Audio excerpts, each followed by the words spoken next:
Hello दोस्तों, हम पहुंच चुके हैं सैंपल पेपर फर्स्ट के सेक्शन सी में। तो स्टार्ट करते हैं आज का सेक्शन सी। तो पहला क्वेश्चन आपको अपनी स्क्रीन पे दिख रहा होगा।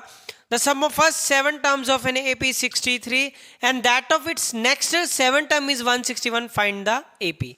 तो हमें क्या दिया हुआ है, कह रहा है पहली 7 टर्म का सम। पहली 7 टर्म कौन सी? A1 से स्टार्ट होगा, A2 ऐसे ऐसे चलते चलते चलते A7 हो जाएगा। और कह रहा है इन सभी का सम आपके पास क्या है? 63 है। इन सभी का सम हमारे पास 63 है। और उसके बाद एक और कंडीशन है हमारे पास। वो कंडीशन कुछ इस तरह से है कि दैट ऑफ नेक्स्ट 7 टर्म, यहीं से थोड़ा सा क्वेश्चन चेंज है। नेक्स्ट 7 टर्म मतलब जो नेक्स्ट टर्म जो पहली स्टार्ट होगी वो A8 से स्टार्ट होगी, A8 होगी, A9 होगी, ऐसा चलते चलते आपका A14 तक हो जाएगा। क्लियर है? A14 तक हो जाएगा, नेक्स्ट 7 टर्म हो जाएंगी और इसका सम आपके पास क्या है? 161। हमें AP फाइंड करना है। AP पूछा, AP पूछे तो क्या चाहिए हमें? A चाहिए और कॉमन डिफरेंस चाहिए। A और कॉमन डिफरेंस मिल गया तो क्वेश्चन खत्म हो जाएगा। तो देखते हैं इस क्वेश्चन को कैसे करते हैं। ठीक है, तो हमने इस चीज़ों को समझना है बहुत ध्यान से। पहले सबसे पहले sum of n terms of N AP 63 दिया हुआ है। A1 हमारे पास कुछ नहीं दिया हुआ तो n/2 फॉर्मूला हमारे पास होता है 2a + n-1 इंटू डी, और उसका वैल्यू हमारे पास कितना है? 63। और नंबर ऑफ टर्म्स हमारे पास क्या है? 7 टर्म्स है, तो 7/2 2 into a + n-1 into n की वैल्यू हमारे पास क्या है? यहाँ पे 7 पुट कर देंगे, d इक्वल टू 63। यही हुआ। तो सबसे पहले 7 9 जा 63 हो जाएगा और उसके बाद 1/2 चल रहा है, ये क्या होगा आपके पास? 2a + 6d = 9 हो गया हमारे पास। तो 2 यहाँ से हमारा होगा कॉमन, 1/2 2 बाहर, a + 3d = 9, ये हो गया। अब 2 हमारा फिर से आ जाएगा कॉमन, a + 3d से 2 बाहर, a + 3d की वैल्यू हमारे पास क्या आ रही है? 9। तो पहला इक्वेशन आपके सामने कुछ इस तरह मिलेगा। क्लियर है सभी को? ठीक है, तो अब सेकंड इक्वेशन की बात करते हैं। पहली टर्म A8 दी हुई है, यहाँ पे A8 से स्टार्ट हो रहा है, A9 A14 तक जा रहा है। फिर हमारे पास वही हो जाएगा, n/2 हो जाएगा, 2a + n-1 इंटू डी, फिर लगाएंगे फॉर्मूला। बट इस केस में n और d का कुछ डिफरेंस है जिसको हमें बहुत ध्यान से चेक करना है। ठीक है, अगर आप इसको ध्यान से देखोगे, जो a यहाँ पे जो टर्म दिख रहा है, ये जो टर्म है यहाँ पे A8 है, ये क्या है? A8। अगर हम इसको देखें तो n/2 2a की वैल्यू यहाँ पे क्या हो गई? A8 हो गई ना राजे? प्लस n-1, कॉमन डिफरेंस तो वही AP का चलेगा। ठीक है, कॉमन डिफरेंस मतलब यहाँ पे n की वैल्यू मेरे पास क्या हो गई? 7, क्योंकि 7 टर्म ही है। फिर से हमारे पास 161। ठीक है, n की वैल्यू भी यहाँ पे हमारे पास क्या है? n की वैल्यू भी क्या पुट कर देंगे हम लोग? 7 पुट किया तो फिर से हो जाएगा 7 2 = 14, 7 3 = 21। क्लियर है? तो 1/2 रहे, फिर कॉमन आ जाएगा। अब ये क्या है? अब इसको खोल देते हैं। 2 A8 को क्या लिखोगे? a + 7d, क्या लिखेंगे? a + 7d + 6d = 23, ये लिखेंगे। तो 1/2 क्या हो जाएगा? 2a + 14d + 6d = 23। क्लियर है? तो 1/2 हमारा फिर से कॉमन हो गया, ये 2 बाहर। ठीक है, ये क्या आ जाएगा? चलो पहले एक बार देख लेते हैं। 2a + 20d हो गया = 23। इतना क्लियर है सभी को? सभी को आई थिंक क्लियर है। अब इसके बाद हम लोग हाफ के बाद ये 2 कॉमन ले लेंगे, तो यहाँ पे आ जाएगा a + 10d आ जाएगा, और ये हमारा 23 के इक्वल है, और ये 2 के साथ 2 कैंसिल हो जा रहा है। a + 10d का वैल्यू क्या आ गया? 23। जब हमारे पास ये दो चीज़ें आ गई, ये चीज़ और ये चीज़, अब देखते हैं इसका क्या कर सकते हैं। ठीक है, दोनों इक्वेशंस हमारे पास हैं। अगर 2 इक्वेशन आई तो देखते हैं एलिमिनेशन के साथ ये क्वेश्चन होता है कि नहीं। चलो देखते हैं।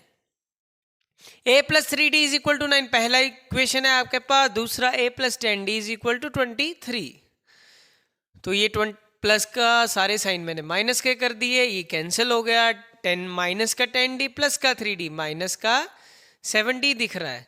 ठीक है, और यहाँ पे मेरे को क्या दिख रहा है, ये माइनस का 14। तो देखो बच्चे, सबसे पहली बात, जब भी आप कॉमन डिफरेंस को डील करोगे तो ये देखना कि साइन में थोड़ी सी गड़बड़ी ना हो जाए। साइन में गड़बड़ी होगी तो AP हिल जाएगा आपका। तो माइनस के साथ माइनस कैंसिल हो गया, 7 2 14 हो जाएगा। तो D का वैल्यू हमारा क्या आ गया, 2 आ जा रहा है।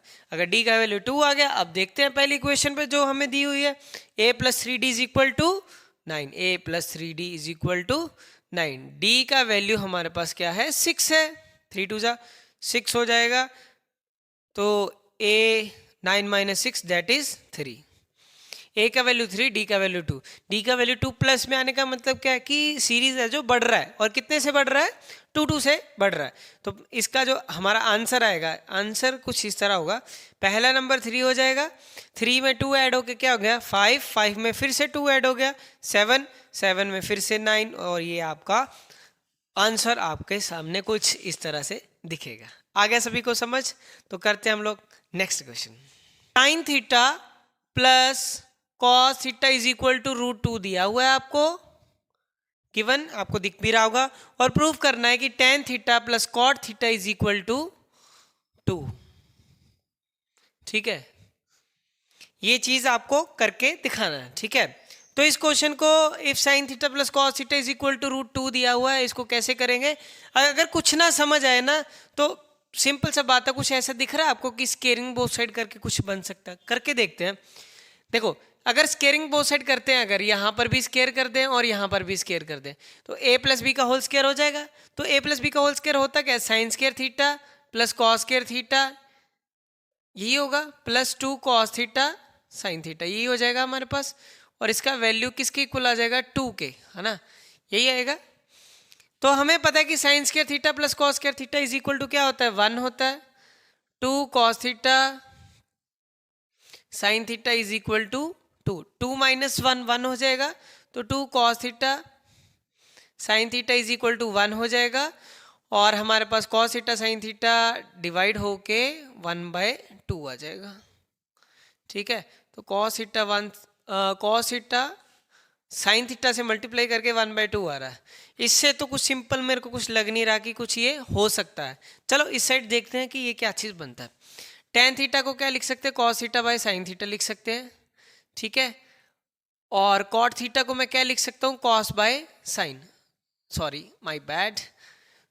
tan क्या होता है, साइन बाय कॉस होता है, sine theta by cos theta. और ये कॉट थीटा किसके इक्वल होता है, कॉस बाय साइन, यही होता है। ठीक है राजे, तो अगर हमें कुछ नहीं समझाता, सिंपल सी बात है कि अगर आपको कुछ नहीं पता लग रहा ना 8 चैप्टर में से, तो साइन और कॉस में बनाने की चीज़ों को कोशिश करोगे तो कुछ ना कुछ तो बन ही जाएगा। ठीक है, तो यहाँ पे हमारा एलसीएम क्या आ गया, कॉस थीटा साइन थीटा, ऊपर क्या आ जाएगा, sine square theta plus cos square theta, ये चीज़ हो गया। हमें पता है कि sine square theta plus cos square theta किसके इक्वल होता है, 1 के इक्वल होता है।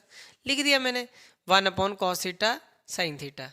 और ये जो कॉस थीटा साइन थीटा है, अभी तो इसका वैल्यू कुछ निकाला है हमने कि 1/2 है, तो 1/1/2, ये ऊपर करोगे तो क्या आ जाएगा, 2। क्या यही प्रूफ करना था हमें? यस, यही तो प्रूफ करना था। हो गया ना रजे आपका क्वेश्चन? तो ये हो गया आपका ट्रिग्नोमेट्री का क्वेश्चन। अब नेक्स्ट क्वेश्चन इतने आप रीड करोगे, 3 horse's tied with each centimetre 7 centimetre long. एक बार आप रीड करो, मैं इसको इरेज करता हूं। देखो नेक्स्ट क्वेश्चन आपके सामने है, 3 horses are tied with 7 centimetre long rope at 3 corner. ठीक है, 3 कॉर्नर है जो कि क्या क्या है आपके 20, 34 और आपका 42। क्लियर है, यही है। कह रहा है इसको 7 सेंटीमीटर लॉन्ग रोप के साथ लगा दिया, 7 मीटर लॉन्ग रोप के साथ हमने लगा दिए। ठीक है, अब ये 7 मीटर लॉन्ग रोप के साथ जो लगाया, तो अब ये कितना एरिया ग्रेज कर सकता है, ये सारा एरिया ग्रेज ही कर सकता है ना हॉर्स। ठीक है, तो ये बना दिया हम लोगों ने। कह रहा है कितना एरिया ग्रेज किया है, तो देखने में पता लग रहा है 3 सेक्टर है ना, 3 सेक्टर है हमारे पास। एरिया ग्रेज कितना करेगा? अब देखो आधे बच्चे घबरा जाएंगे, सर थीटा तो दिया ही नहीं हुआ। तो शुरू तो करो, देखते हैं बाद में क्या बनता है। थीटा 1 मान लेते हैं, इसको 2 मान लेते हैं, इसको 3 मान लेते हैं हम लोग। ठीक है, तो अब आपका क्या हो जाएगा, ये theta by 360 pi r square 7 का square plus theta second, theta 1 हो गया 2, थीटा बाय 360 फिर से पाई आर स्क्वेयर, फिर theta 3 by 360 pi r square, ये हो गया। अब पाई बाय 7 का स्केयर अपॉन 360, ये तो सभी में दिख रहा है मेरे को, सभी में है ना, यहाँ पर भी है यहाँ पर भी है, तो ये सारा कॉमन हो गया। अंदर क्या रह जाएगा, थीटा 1 थीटा 2 थीटा 3। और हमें पता है ये तीन एंगल का सम कितना होता है, तीनों एंगल का सम कितना होता है, एंगल सम प्रॉपर्टी। और एंगल सम प्रॉपर्टी क्या होता है, 22/7 लिख देते हैं, 7 × 7 भी लिख देते हैं, 360 भी लिख सकते हैं, और इनका सम इज इक्वल टू 180। 180 का डबल 1 7, इसके साथ कैंसिल, 2 11 जा 77। तो इसका आंसर जो आएगा 77 मीटर स्क्वायर आ जाएगा। एक और क्वेश्चन इसमें से बन सकता है, बहुत अच्छा क्वेश्चन बन सकता है कि कितना एरिया ये ग्रेस नहीं कर सकते, तो आप क्या करोगे, एरिया ऑफ ट्रायंगल। अब एरिया ऑफ ट्रायंगल अगर इसका निकालना हो तो कैसे निकलेगा, आप हीरोन्स फॉर्मूला लगाओगे 20 34 7 पे, वैसे तो इस क्वेश्चन में पूछा नहीं, थोड़ा लॉन्ग हो जाएगा, ठीक है। अगर ये बाय चांस आता है, या कुछ ऐसा बनाए कि वो मतलब जल्दी कैलकुलेशन हो जाए इसका, ऐसी चीज़ें अगर इसमें सेट की जाए, जैसे पाइथागोरियन ट्रिपलेट कोई 3 4 5 दे के ये रेडियस 2 1 1 करके ऐसा कुछ बनाया जाए, तो ये क्वेश्चन इजी कैलकुलेशन वाला और ये आ सकता है। बट इसको करना कैसे होगा कि हीरोन्स फॉर्मूला लगा के, मान लो एरिया आपका कुछ एक्स आ जा रहा है, एक्स आ गया, तो आपको जस्ट करना क्या है कि एरिया ऑफ ट्रायंगल जो जैसे एक्स होगा माइनस उसमें 77 करके जैसे कोई वाई चीज़ आ जाएगी, ठीक है। तो कुछ ऐसा सिनेरियो बन जाएगा। क्लियर है सभी को, ठीक है। अब करते हैं हम लोग इसका नेक्स्ट क्वेश्चन। नेक्स्ट क्वेश्चन है आपके सामने मीन का मिसिंग फ्रीक्वेंसी का क्वेश्चन है, तो आपके सामने है, देख लीजिए। क्वेश्चन है मीन वाला, तो क्लास इंटरवल आपको कुछ इस तरह से दिया हुआ है, क्लास इंटरवल। अब देखो मीन का मिसिंग फ्रीक्वेंसी है, तो सिर्फ डायरेक्ट मेथड याद रखो, ज़्यादा दिमाग लगाने की ज़रूरत नहीं है। 11 13 13 15, वैसे तो जो दो मिसिंग वैल्यू वाला होता है ना, वो ज़्यादा इंपॉर्टेंट होता है, पर ये सेक्शन सी में पूछा गया तो ये आ सकता है। 15 17 17 19 19 21 21 23 23 25, ये हो गया। इसके बाद फ्रीक्वेंसी जो आपको दी हुई है 3 6 9 13 F, और ये आपका 5, और ये आपका हो गया 4। सबसे पहले x निकालोगे, x क्या होगा, मिडल वैल्यू 11 और 13 का मिडल क्या होगा, 12 हो जाएगा। इसका क्या हो जाएगा 14, क्लास मार्क निकाला ना, क्लास मार्क इन दोनों को ऐड करके डिवाइड बाय 2, तो वो यही वैल्यू होगा, तो इसका 16 हो जाएगा। 18 आप इसको ऐड करके डिवाइड बाय 2 करो, देखो यही आ रहा होगा। 20, ये क्या हो गया आपका 22, देखो 12 14 16 18 20 22 24, ये हो गया। तो f इंटू एक्स कर दो आप सारा, ठीक है। 12 × 3 36, और 84 हो जाएगा 144, ठीक है। 18 × 13, 18 × 13 आप करोगे तो ये कितना आएगा, अप्रॉक्सीमेटली 180 और 54 4 2 3 4 आ जाएगा ये, ठीक है। और उसके बाद क्या है, आपको क्या दिया, मीन कितना दिया, मीन भी लिख के रख लेते हैं। मीन है हमारा 18 दिया हुआ है, ठीक है, और डिटरमाइन द फ्रीक्वेंसी, और ये 20 F हो जाएगा, और ये 110 हो जाएगा, ठीक है। ये चीज़ हो गया। अब हम क्या करेंगे, इसको 20F को पहले एक बॉक्स बना के रख दे ताकि इसको मैं ऐड ना करूं, ठीक है। तो टोटल देखते हैं कितना होता है, 6 और 4 10 हो गया, 10 और 4 14 हो गया, 14 और 4 18 हो गया, 18 और 6 24, 2 ये आ जाएगा यहाँ पे, 2 और 3 5, 5 और 8 13, ठीक है। 13 और 4 17, 17 और 3 20, ठीक है। 20 और 21, 21 और 9, ठीक है। 3 आ जाएगा कैरी, 3 और 1 4, 4 और 2 6, 6 और 1 7, तो 704 प्लस 20 F, तो तो ये चीज़ आ जाएगा हमारा, ठीक है। 704 + 20f। अब मीन की वैल्यू यहाँ पे पुट कर देते हैं। मीन का फॉर्मूला क्या होता है हमारे पास, sigma fx upon sigma f होता है, ठीक है। ये हमारे किसके इक्वल है, 18 के, ठीक है। तो 704 20f upon sigma f, sigma f का टोटल भी हमें करना पड़ेगा। ये कितना आता है, f को साइड पे रखते हैं। 6 और 3 9, 9 और 9 18, 18 और 4 22, 22 और 5 27, 27 और 3 30, 30 और 10 40, 40 + f।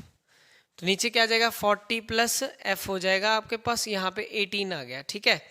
तो 704 + 20f, 18 × 4, ठीक है, 720 + 18f हो गया हमारे पास। क्लियर है। तो इसमें से इसको माइनस करोगे तो कितना आ गया, 2f आ गया, और इसमें से इसको माइनस करोगे कितना आ जाएगा, 16 आ जाएगा, और f की वैल्यू हमारी क्या आ जाएगी, 8। f की वैल्यू क्या आ गई हमारी, 8 आ जाती है, ठीक है। सभी को क्लियर है इतना, f की वैल्यू हमारी 8 हो गई। अब नेक्स्ट क्वेश्चन देखो, इफ द पॉइंट c -1, 2, आप एक बार क्वेश्चन देखो, इतने मैं इसको इरेज करता हूं।